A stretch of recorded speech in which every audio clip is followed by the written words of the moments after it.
السلام عليكم ورحمة الله وبركاته. الحمد لله القائل يا أيها الذين آمنوا كتب عليكم الصيام كما كتب على الذين من قبلكم لعلكم تتقون. والصلاة والسلام على سيدنا وحبيبنا وشافعنا محمد وعلى آله وصحبه أجمعين. رب اشرح لي صدري ويسر لي أمري واحلل عقدة من لساني يفقهوا قولي. Tuan-tuan dan puan-puan sidang jemaah yang dirahmati Allah, malam ini marilah kita mengalih pandang ke arah yang lain sedikit daripada ceramah biasa berkaitan dengan kehebatan bulan Ramadan, iaitu kita melihat dan kita cuba memahami apa yang terkandung dalam surah At-Tin. Firman Allah, a'udzubillahi minasyaitonir rajim. Bismillahirrahmanirrahim. Wat-tini waz-zaitun wa turi sinin wa hadzal baladil amin. Laqad khalaqnal insana fi ahsani taqwim. Thumma radadnahu asfala safilin. Illa alladhina amanu wa 'amilus salihat falahum ajrun ghairu mamnun. فما يكذبك بعد بالدين أليس الله بأحكم الحاكمين. Maksudnya,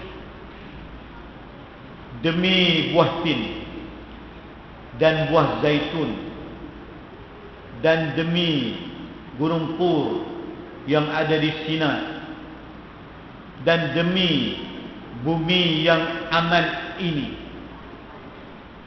sesungguhnya kami telah jadikan manusia itu dalam bentuk yang sebaik-baik kejadian.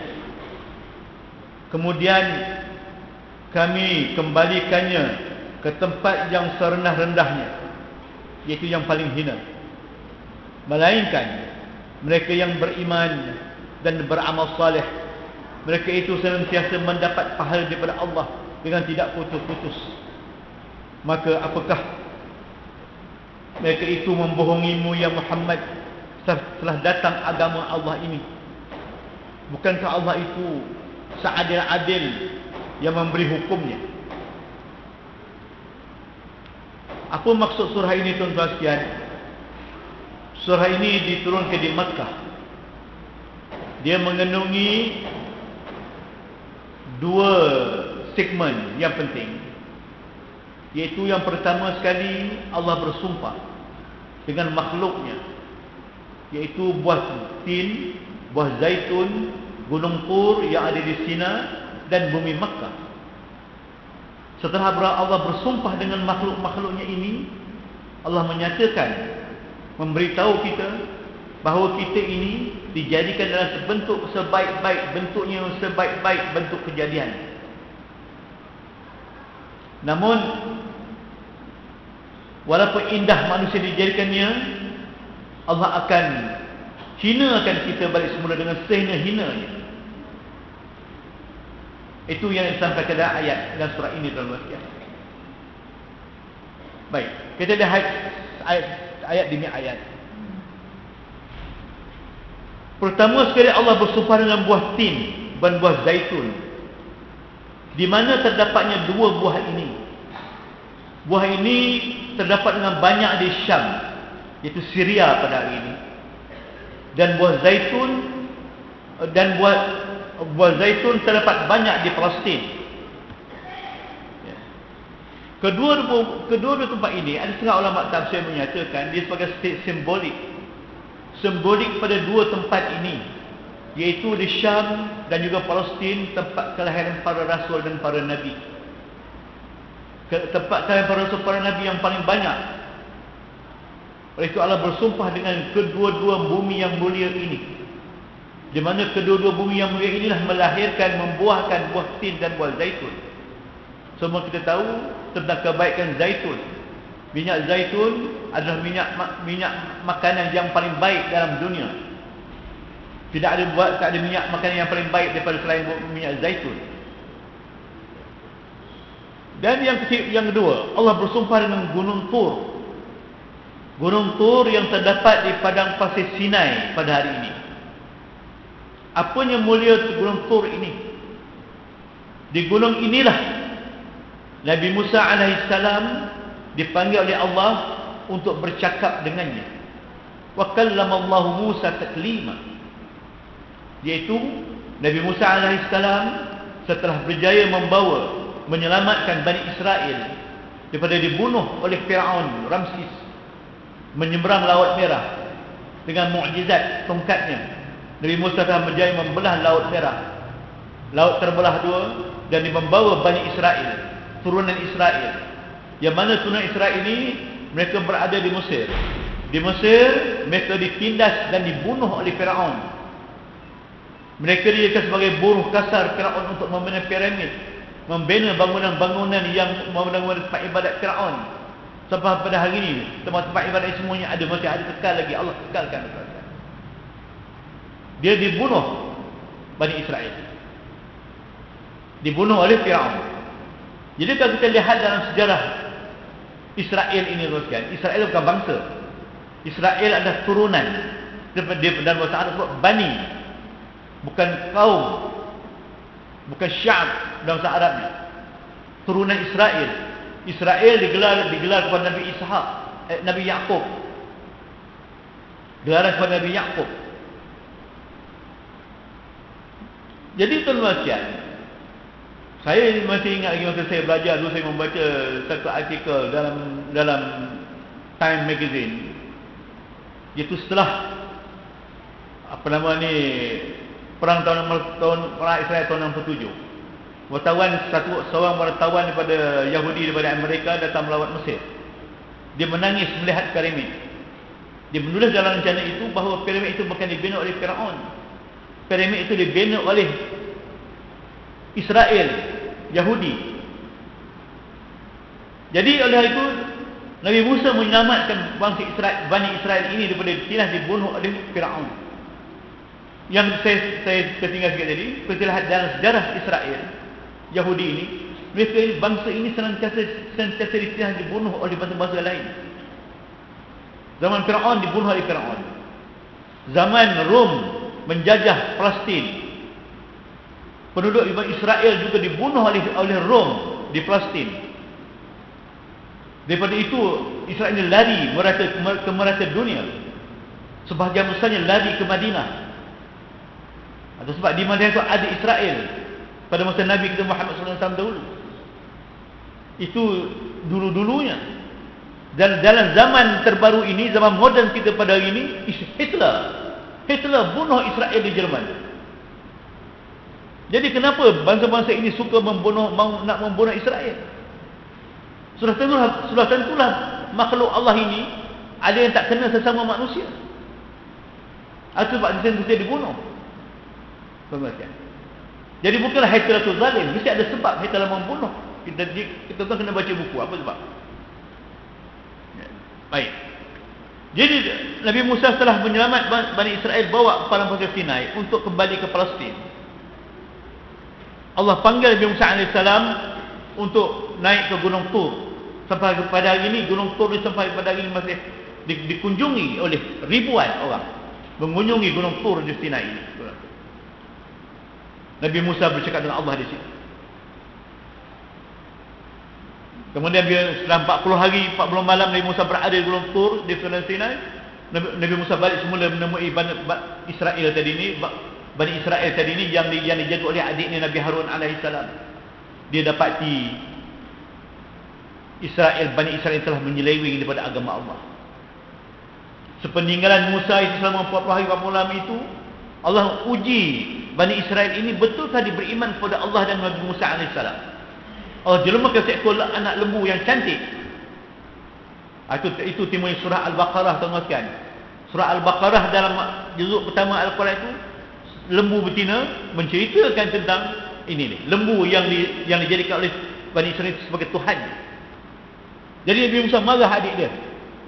Ya Harun, kenapa engkau tak tegah, tak larang orang Bani Israel ini supaya jangan menyembah lembu, jangan syirik kepada Allah, kufur kepada Allah.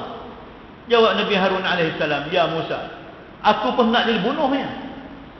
Aku dicekik dengan leher, ditarik janggut aku dan dicekik leher nak dibunuhnya. Maka aku tak boleh buat kata apa lah. Paksalah biarkan mereka itu menyembah lembu. Betul. Ini kejahatan, ini satu bentuk kejahatan bangsa Israel tu. Allah dah selamatkan dia, akhirnya dia kufur kepada Allah. Itu sebab dia, salah satu sebab dia bunuh.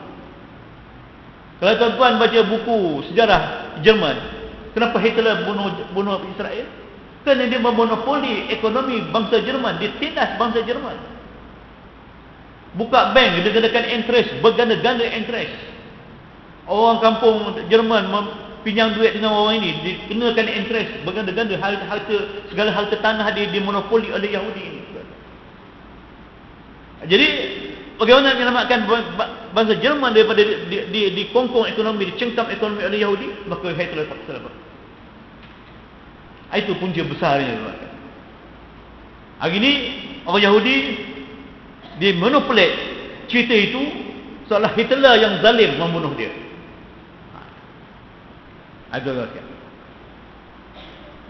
itu Gunung Tur di Sinai. Allah bersumpah tempat yang mulia ini. Dan juga Allah bersumpah wahadzal baladil amin, demi negeri yang aman ini, iaitu Mekah. Allah bersumpah dengan bumi Mekah, dan di sinilah tempat lahirnya semulia-mulia Nabi sallallahu alaihi wasallam, itu Nabi kita Muhammad sallallahu alaihi wasallam. Allah bersumpah. Allah bersumpah dengan tiga tempat ini.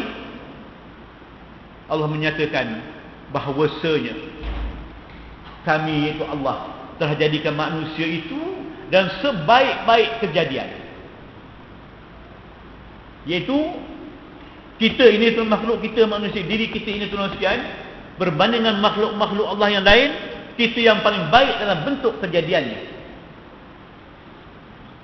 Macam mana paling baik bentuk kejadian tu sekalian? Kalau kita tengok lembu ada mata, kerbau pun ada telinga, monyet pun ada kaki, ada tangan, bukan? Sama aja dari segi fizikal.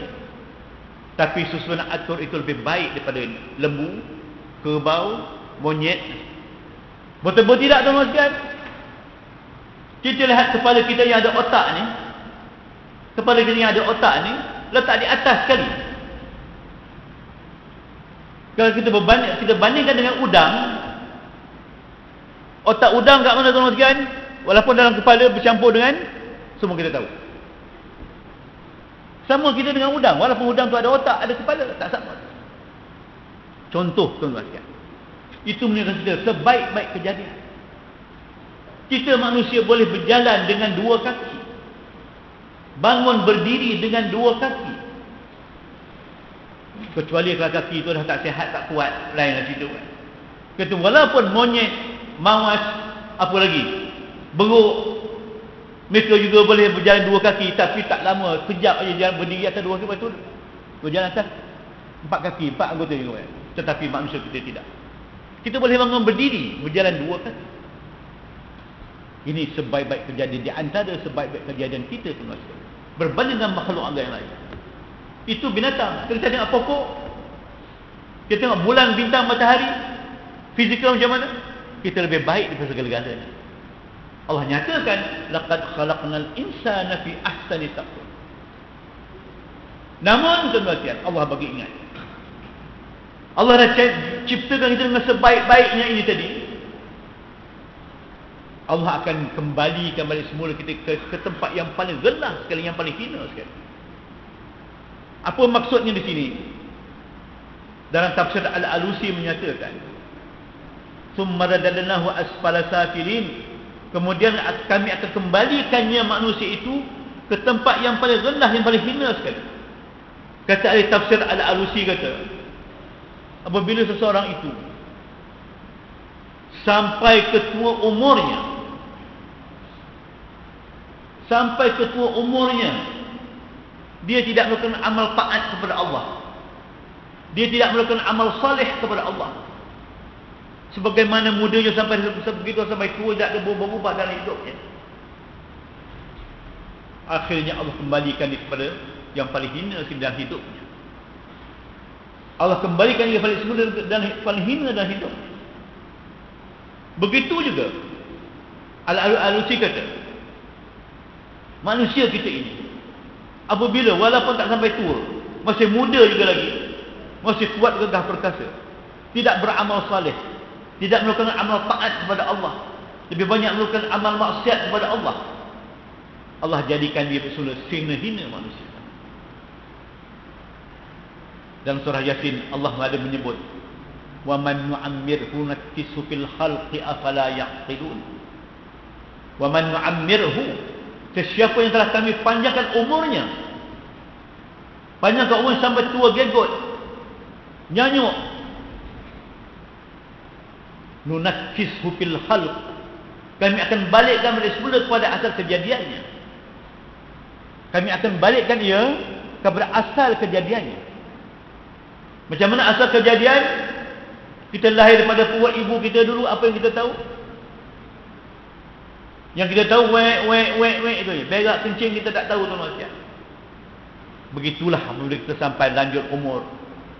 Lanjut umur yang kita tak tahu berapa lanjut umur kita ini. 90 tahun, 100 tahun ataupun lebih dan sebagainya. Kembalilah seperti mana lahir pada perut ibu dulu. Ini adalah. Sebab itulah kita yang berumur ini mesti mengambil peluang umur yang Allah beri kepada kita ini dengan melakukan amal taat kepada Allah Subhanahu Wa Taala. Jadi tuan-tuan sekalian, begitu jugalah dalam ayat tadi ni tafsir Al-Alusi menyatakan seseorang itu setelah dia baligh, sejak dia baligh, dia melakukan amal taat kepada Allah, tidak putus-putus melakukan amal saleh, melakukan yang wajib, mengerjakan yang fardu, meninggalkan perkara yang dilarang oleh Allah sampai ketuanya. Walaupun dia dah sampai tua, pada ketika itu dia sudah tidak mampu lagi nak melakukan ibadat kepada Allah, maka pahala yang dibuatnya dulu akan dilanjutkan oleh Allah. Pahala yang dilakukannya semasa dia muda dulu, amal ibadat, hasil pada amal ibadat yang dibuat semasa dia muda dulu, diteruskan oleh Allah Subhanahu sampai umur dia tua. Sekalipun umur tua tu saya tak dapat lagi nak pergi semayang, sudah tak mampu lagi nak berpuasa bulan Ramadan, tapi pahalanya itu seolah-olahnya itulah pencen yang Allah beri kita sampai kita tua. Ini sebagaimana hadis Rasulullah sallallahu alaihi wasallam.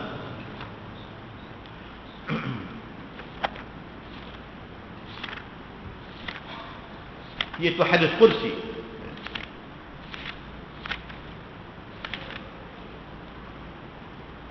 An Utsman bin Affan radhiyallahu anhu anna an-nabiy sallallahu alaihi wasallam qala Allah subhanahu wa ta'ala idza balagha 'abdi 40 sanah 'afaituhu min al-balaya ath-thalath min al-junun wal juzam wal baras wa idza balagha 50 sanah حاسبته حسابا يسيرا وإذا بلغ 60 سنة أحببته للملائكة وإذا بلغ 80 سنة كتبت حسناته وألقيت سيئاته وإذا بلغ 90 سنة قالت الملائكة أسير الله في أرضه فغفر له ما تقدم من ذنبه وما تأخر وشفع فإذا بلغ أرذل العمر كتب الله له مثل ما كان يعمل في صحته من الخير وإن عمل سيئة لم تكتب. Maksudnya, apabila hamba-Ku, Allah istilahkan orang ini sebagai hamba-Nya, iaitu orang yang taat setia kepada Allah, melakukan amal saleh pada Allah, Allah gelar dia hamba-Ku. Macam tuan-tuan ada pekerja tuan-tuan yang taat pada Tuan, apa dia suruh dia buat dengan sebaik-baiknya, maka kita panggil ini pekerja yang terbaik. Ini pekerja saya. Kita tak malu nak mengaku di hadapan orang baik, ini pekerja saya.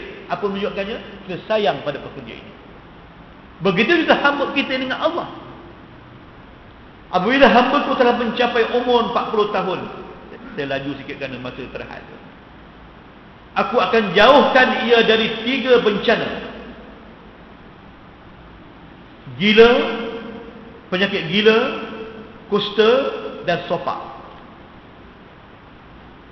Hamba yang taat setia pada Allah tadi, Allah hindarkan daripadanya 3 penyakit. Apabila ia mencapai umur 50 tahun, aku akan menghisapnya dengan hisap yang ringan. Sampai dia tak putus sentiasa beramal salih kepada Allah. Apabila ia mencapai umur 60 tahun, aku akan dorongkannya supaya bertaubat. Apabila ia mencapai umur 70 tahun, aku akan jadikannya dicintai oleh para malaikat. Apabila ia mencapai umur 80 tahun, aku akan tulis catat kebajikannya semata-mata, dan aku buang semua kesalahan-kesalahannya, itu dosa-dosanya. Allah yang baik daripada dia. Dosa Allah tak catat. Dah sampai 80 tahun. Tapi kalau kita segi logik kita, dah sampai 80 tahun nak kita lagi buat maksiat ke? Tak mungkin. Sebab selama ini kita dah bina dengan baik hubungan dengan Allah. Itu sebab Allah tak catat. Kalau ada pun Allah tak tulis. Apabila ia mencapai umur 90 tahun, berkatalah para malaikat, orang ini sebagai tawanan Allah di buminya, maka diampunkanlah segala dosa-dosa yang terdahulu dan terkemudian, dan ia disyafaatkan. Apabila ia mencapai umur terlalu tua, Allah mencatatkan untuknya semua pahala dari kebajikan yang dilakukannya, sama seperti ia buat dalam masa sihat. Dan jika ia buat kejahatan, tidaklah dicatat segala-segala dosa-dosanya. Hadis riwayat Tirmizi daripada Utsman bin Affan, itu hadis kursi. Ini tuan-tuan. Berbalik pada ayat ini, melainkan Allah illal ladzina amanu wa 'amilus salihat falahum ajrun ghairu mamnun. Tadi Allah nyatakan manusia yang suka membuat kejahatan, maksiat, melawan Allah dan segala-galanya, Allah akan jatuhkan dia sehina-hina. Melainkan orang yang beramal saleh. Amal saleh ada ta'rif yang tersendiri, tuan-tuan. Beramal saleh, hubungan dengan Allah, hubungan dengan manusia, hubungan dengan masyarakat, hubungan dengan keluarga, segala-galanya dibuat dengan baik. Falahum ajrun ghairu mamnun. Mereka ini sentiasa mendapat pahala yang tidak putus-putus. Seperti mana hadis kursi yang disebut tadi. Sekalipun dah mencapai umur tua, kata saya sebut awal tadi, dah tak mampu lagi nak berdiri sembahyang, sudah tak mampu nak berpuasa Ramadan, misalnya, tetap Allah bagi pahala, iaitu pahala yang tidak putus-putus.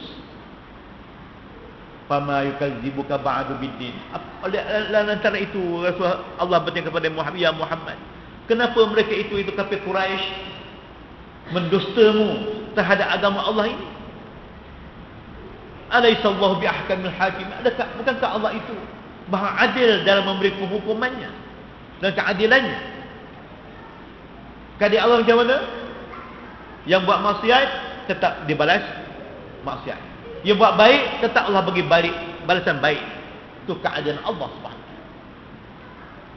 Ini yang tersebut dalam surah At-Tin, tuan-tuan. Jadi sempena dengan bulan Ramadan ini, janganlah, dan kita tuan-tuan sekian, janganlah dalam bulan Ramadan saja kita tak putus-putus sembahyang sunat, tarawih, witir. Habis Ramadan kita jangan putus kali buat sembahyang sunat. Sembahyang witir, tuan-tuan sekian, bukan sebahagian daripada tarawih. Sembahyang witir, saya ulang balik semula, adalah sembahyang penutup pada segala sembahyang yang telah kita lakukan sepanjang hari dan sepanjang malam. Misalnya, start daripada subuh tadi, kita sembahyang sunat tabliyah, subuh. Sembahyang subuh, sembahyang sunat duha, sembahyang zuhur, tabliyah, ba'diyah, asar dan maghrib, isya. Habis salat isya, kita buat sembahyang sunat ba'diyah. Habis sunat ba'diyah, kita sembahyang sunat witir. Jadi sunat witir itu menutup segala sembahyang kita lakukan siang dan malam. Jadi dalam sembahyang sunat witir ini, Khalifah Sayyidina Abu Bakar menyatakan dia tidur dulu. Dia sembahyang sunat witir dulu, kemudian dia tidur. Lepas tu dia bangun sembahyang malam. Sementara Sayyidina Umar pula tidak. Lepas sembahyang isyak, sembahyang sunat ba'diyah, dia tak sembahyang sunat witir. Tengah malam nanti dia bangun sembahyang malam, qiyamul lail. Habis qiyamul lail malam, barulah sembahyang sunat witir. Lepas tu masuk waktu subuh. Apa maksudnya tuan-tuan? Jadi dua-dua cara sahabat ni betul. Nak sembahyang sunat witir dulu sebelum sembahyang isyak pun boleh. Kemudian sembahyang sunat malam. Bila kita bangun sembahyang sunat malam, berarti kita memulakan sembahyang baru. Memulakan sembahyang baru. Sebab witir dah tutup pada awal tadi. Tetapi Sayyidina Umar tidak. Dia dah habis sembahyang sunat malam, barulah ditutup dengan witir. Itu penyudah sembahyang dia. Kemudian masuk waktu subuh, barulah Sayyidina Umar memulakan sembahyang baru pada surah. Masuk solat subuh, qabliyah subuh, solat subuh. Jadi kedua-dua cara itu betul. Sebab ada setengah orang pendapat, bila dah sembahyang sunat witir malam, tak boleh lagi nak sembahyang sunat malam. Itu silap. Dua-dua itu betul. Itu sahaja dapat saya sampaikan pada malam ini. Sekian. Wassalamualaikum warahmatullahi wabarakatuh.